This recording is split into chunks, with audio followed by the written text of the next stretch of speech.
నరపుత్రుడా, నీవు చక్కగా నిలవబడము, నేను నీతో మాట్లాడవలను అని ఆయన నాతో మాట్లాడినప్పుడు ఆత్మ నాలోనికి వచ్చి నన్ను నిలవబెట్టను. అప్పుడు నాతో మాట్లాడిన వాని స్వరం వెంటనే దేవుని ఆత్మ ఎప్పుడైతే ఏహెజ్కేలులోనికి వచ్చిందో ఏహెజ్కేలు ఏం చేస్తాడు?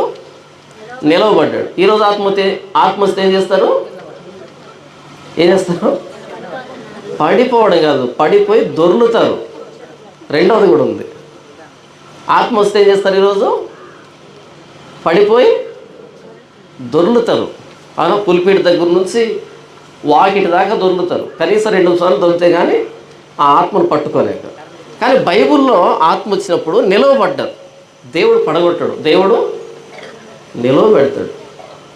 పడగొట్టేది ఎవరు? దయ్యం. బౌద్ధకుడా, అది వాడిని పట్టునప్పుడల్లా వాడిని తరచుగా నీళ్ళలోనూ అగ్నిలోనూ పడేస్తుంది. ఈరోజు 2025లో పేర్లు మార్చేసుకున్నాం.